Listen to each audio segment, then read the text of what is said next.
Hello दोस्तों, स्वागत है आपका यूट्यूब चैनल में। आज मैं आपको ICAR की मैथ सॉल्यूशन करवाने वाला हूं। दोस्तों, प्रीवियस ईयर पेपर करवाने वाला हूं। बिल्कुल इस बार भी इसके जो एग्ज़ाम होने वाले हैं उसमें भी इसी तरह का पैटर्न फॉलो होगा, इसी तरह का क्वेश्चन पेपर आएगा। तो दोस्तों, कुछ क्वेश्चन मैंने प्रीवियस ईयर से लिए हुए हैं, तो उनको आज सॉल्व करते हैं। तो दोस्तों, शुरू करते हैं। क्वेश्चन नंबर फर्स्ट है, फाइंड tan 30 अपॉन cot 60। तो दोस्तों, आप सभी को पता है tan 30 का मान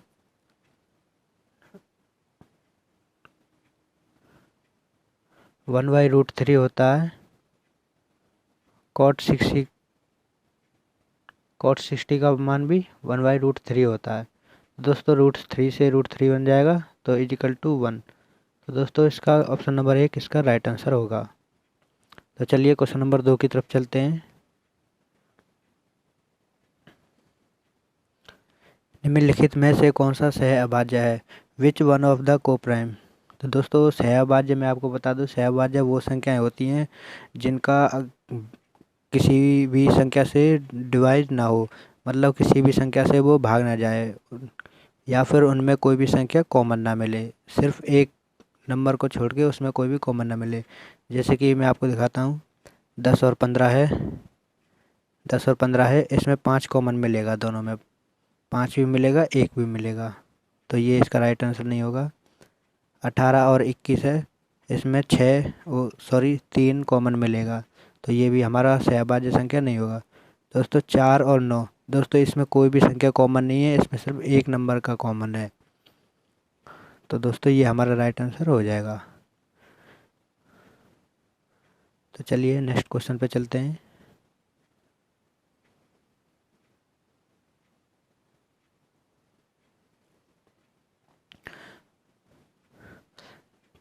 find the total surface area of cylinder of radius r and height h।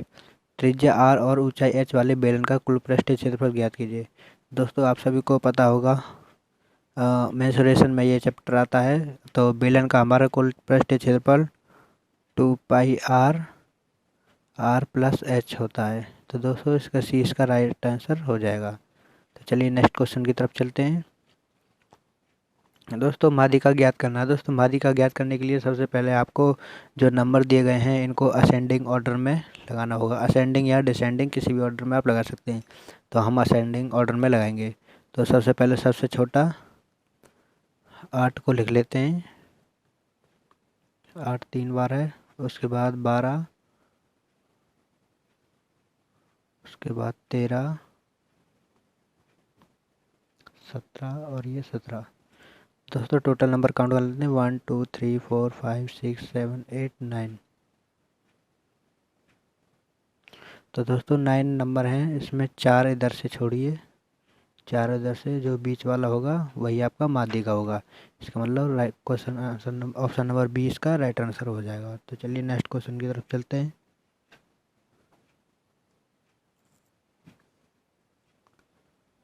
Find the average of 45 75 105 130 150। दोस्तों, औसत निकालना है। औसत निकालने का सबसे अच्छा फॉर्मूला है, दी हुई संख्याओं का योग प्लस में उनकी संख्या। तो दोस्तों, इनका योग हो जाएगा, आप इनको प्लस कर सकते हैं। इनका आप अगर प्लस करते हैं तो इनका योग 505 होगा। तो टोटल नंबर ये हैं 1 2 3 4 5। तो 5 से ये डिवाइड करेंगे, 5 1 5 0 5 होगा, तो 101 इसका राइट आंसर हो जाएगा। तो चलिए नेक्स्ट क्वेश्चन पे चलते हैं। एक कमरे का आयतन 80 मीटर क्यूब है, फर्श का क्षेत्रफल 20 मीटर क्यूब है, कमरे की ऊंचाई ज्ञात कीजिए। तो दोस्तों, जैसा कि आप सभी को पता है, कमरा एक घनाभ के रूप में काउंट होता है, तो वो एक घनाभ माना जाएगा, तो इसमें घनाभ का आयतन लगेगा। तो सबसे पहले कमरे का आयतन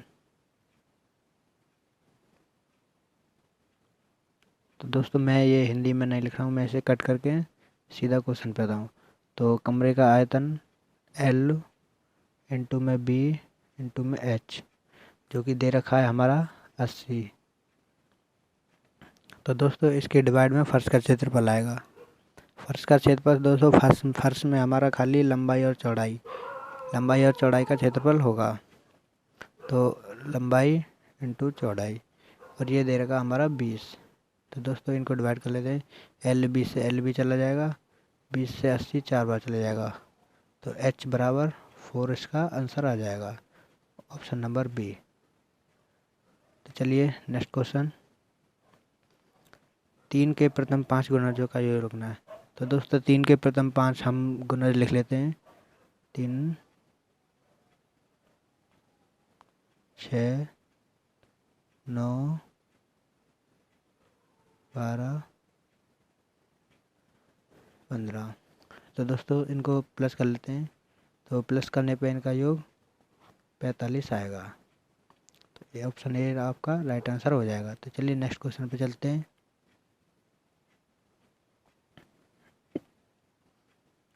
त्रिभुज का क्षेत्रफल ज्ञात कीजिए जिसकी भुजाएं 9, 40, 41 सेंटीमीटर है। तो दोस्तों एक त्रिभुज है जिसकी भुजाएं 9, 40 और 41 है। तो दोस्तों जैसा कि आप देख सकते हैं यह 9, 40 और 41 यह एक ट्रिपलेट है। तो दोस्तों जो ट्रिपलेट होता है वो हमारा समकोण त्रिभुज होता है। तो समकोण त्रिभुज का सूत्र होता है 1/2 इंटू आधार इंटू ऊंचाई।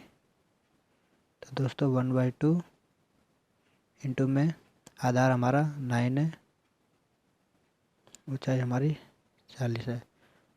दोस्तों हमने 41 इसलिए नहीं लिया क्योंकि दोस्तों एक त्रिभुज में जो सबसे बड़ी भुजा होती है वो कर्ण होती है, तो इसलिए हमने इसमें नहीं लिया। तो 2 से ये 20 बार, 9 दूनी 18, तो 180 इसका राइट आंसर हो जाएगा।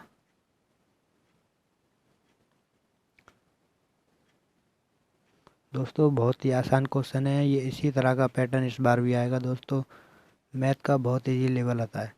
इनमें से कौन सी अभाज्य संख्या है? दोस्तों अभाज्य संख्या वह संख्या है जो किसी भी अन्य संख्या से भाग ना जाए। तो दोस्तों 81 है, ये भाग चला जाएगा। दोस्तों 31 यह किसी से भाग नहीं जाएगा। एक बार और चेक कर लेते हैं। 38 2 से चला जाएगा, 51 17 से चला जाएगा, 3 से भी चला जाएगा, और 81 9 से चला जाएगा। तो दोस्तों राइट आंसर इसका 31 हो जाएगा, ऑप्शन नंबर बी। तो चलिए नेक्स्ट क्वेश्चन की तरफ।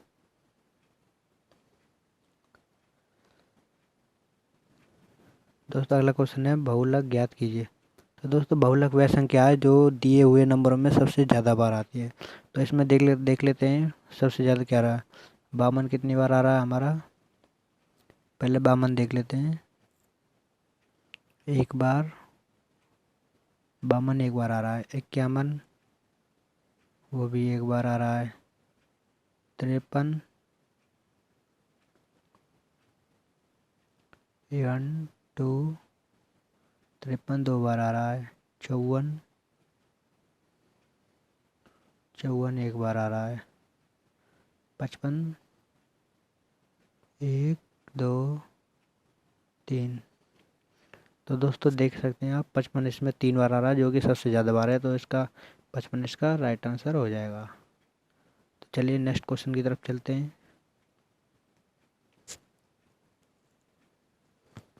दोस्तों अगला क्वेश्चन है x plus 1/x is equal to 2। तो दोस्तों अगर x प्लस 1/x बराबर 2 है तो 15x² माइनस 13/x² क्या होगा? तो दोस्तों आइए इसको सॉल्व करते हैं। दोस्तों मैंने इसे हटा देता हूँ। दोस्तों जैसा कि आप जानते हैं कि x plus 1/x is equal to 2, इसमें हमारा x का मान 1 निकल के आता है, तो हम इस 1 के मान को इसमें रख देंगे। तो 15 इंटू एक्स की जगह अगर हम 1 रखेंगे तो वह एक्स ही निकल आएगा, तो 15 हो जाएगा, माइनस 13 अपॉन में 1। तो दोस्तों 1 से ये भाग जाएगा तो 1 ही जाएगा, तो 15 में से 13 जाएगा तो 2, तो 2 इसका राइट आंसर हो जाएगा। तो चलिए दोस्तों क्वेश्चन नंबर 2 की अगले नेक्स्ट क्वेश्चन की तरफ चलते हैं। समीकरण को हल करना है।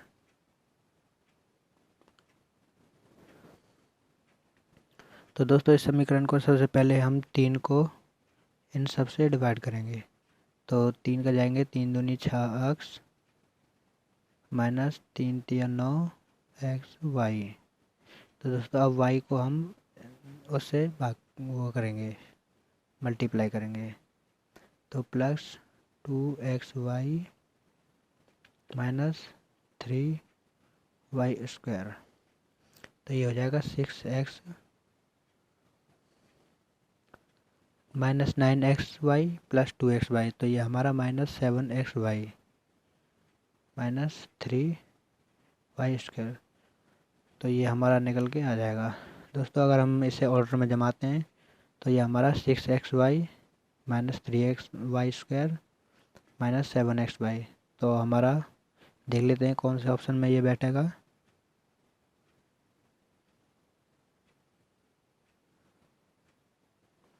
Six x square minus 3y square minus 7xy। तो दोस्तों ऑप्शन नंबर 20 में हमारा राइट आंसर हो जाएगा। तो चलिए दोस्तों नेक्स्ट क्वेश्चन की तरफ चलते हैं।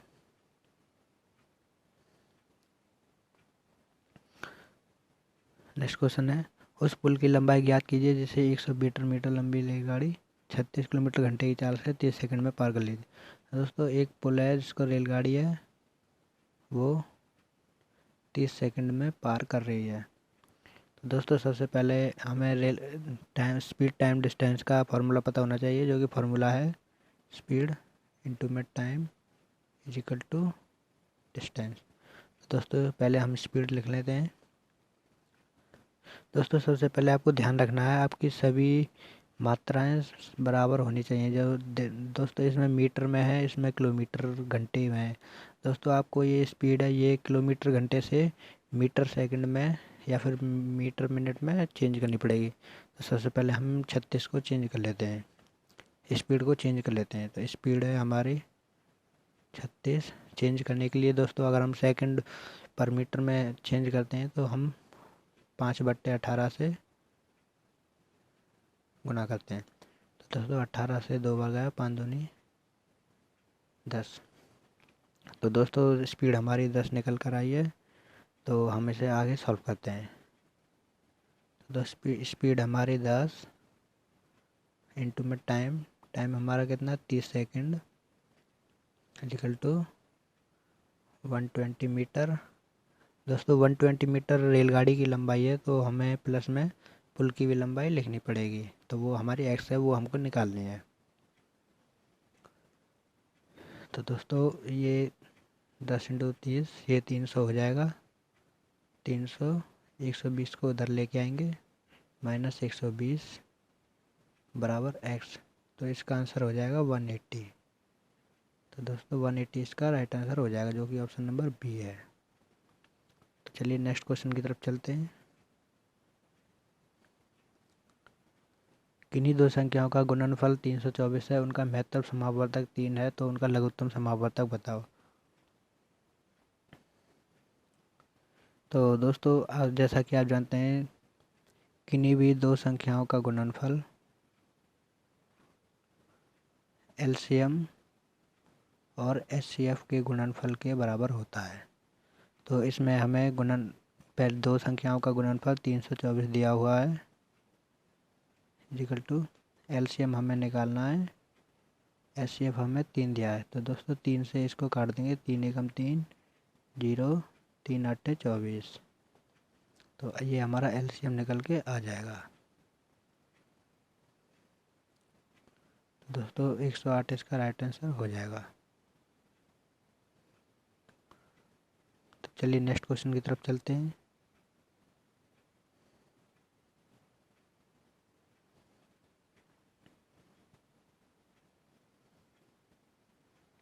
एक व्यक्ति ने एक पुरानी टाइम पुरानी टाइप की मशीन 1200 रुपये में खरीदी और उसकी मरम्मत पर 200 रुपये व्यय किए, तो उसने 1600 रुपये में बेच दिया, तो उसका लाभ है। दोस्तों उसका कुल क्रय मूल्य क्या हुआ? 1200 रुपये में उसने ख़रीदा प्लस 200 रुपये खर्च किए, तो उसका कुल खर्च हो गया 1400 रुपये।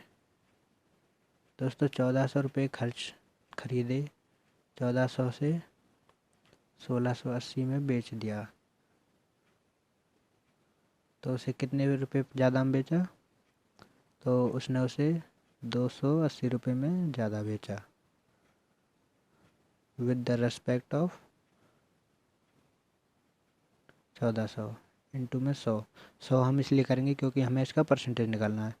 तो 0 से ये 0 कट कर देते हैं, 14 दूनी 28। तो दोस्तों 20% इसका राइट आंसर हो जाएगा। उसने 20% लाभ लिया। दोस्तों नेक्स्ट क्वेश्चन की तरफ चलते हैं। नेक्स्ट क्वेश्चन है 84726 9 से विभाज्य है तो x के स्थान पर अंक क्या अंक होगा? दोस्तों आपको पता होगा, हम अगर किसी भी संख्या को 9 से विभाज्य निकालते हैं तो हम उनके अंकों का योग कर देते हैं। उनके अंकों का योग करने के बाद जो संख्या हमें मिलती है वो अगर 9 से डिविजिबल है तो वह संख्या भी 9 से डिविजिबल हो जाएगी। तो जैसा देखिए दोस्तों इसमें देख सकते हैं 8 4 7 2 6 x हमें निकालना है 1। तो दोस्तों इनका अगर हम सम करते हैं तो इनका सम हमें 28 प्लस x मिलता है। अब दोस्तों 28 तो 9 से डिविजिबल नहीं है, तो हमें x के जगह पे कुछ ऐसा मान रखना होगा जो x से डिविजिबल हो जाए। जैसे कि अगर हम 7 रखते हैं तो क्या वह x से डिविजिबल होगा? 28 7 35 35, तो 35 तो 9 से डिविजिबल नहीं है, तो 7 भी हम नहीं रख सकते। अगर हम 8 रखें तो क्या डिविजिबल होगा? 28 और 8 36। जी हाँ दोस्तों 36 हम 9 से भाग कर सकते हैं, तो इसका मतलब 8 ही हमारा राइट आंसर है। ऑप्शन नंबर बी आपका राइट आंसर है। चलिए नेक्स्ट क्वेश्चन की तरफ चलते हैं।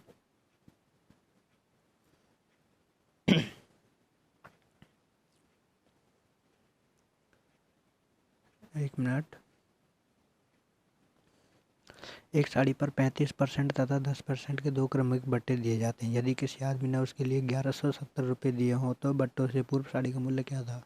तो दोस्तों एक साड़ी पर 2 छूट दी जाती हैं। तो दोस्तों सबसे पहले 35% की छूट दी जाती है। 35% इसका मतलब पहले वो वस्तु 20 में बिक रही थी, छूट के बाद वह 13 रुपये में बिकेगी। तो दोस्तों दूसरी छूट है 10%। इसका मतलब पहले वो चीज़ 10 की बिक रही थी तो अब वो 9 में बिक गई। तो हम इसका सक्सेसिव केस निकाल लेते हैं। सक्सेसिव केस में निकाल लेते हैं 13 नम्मा 117 और यह होगा 200। दोस्तों जो चीज़ पहले 200 में बिक रही थी अब 117 में बिक रही थी, और यही 117 1117 के बराबर है। दोस्तों अगर 117 1117 के बराबर है तो अगर हम इससे डिवाइड करते हैं तो इस हमें 1 रेशियो का मान आ जाता है। तो दोस्तों 1 रेशियो का मान 10 हो जाता है। तो हमें उसके ओरिजिनल वैल्यू निकालनी है, तो उसमें 10 का मल्टीप्लाई करेंगे, तो इसका मतलब 2000 आपका राइट आंसर आ जाएगा। तो चलिए नेक्स्ट क्वेश्चन की तरफ चलते हैं।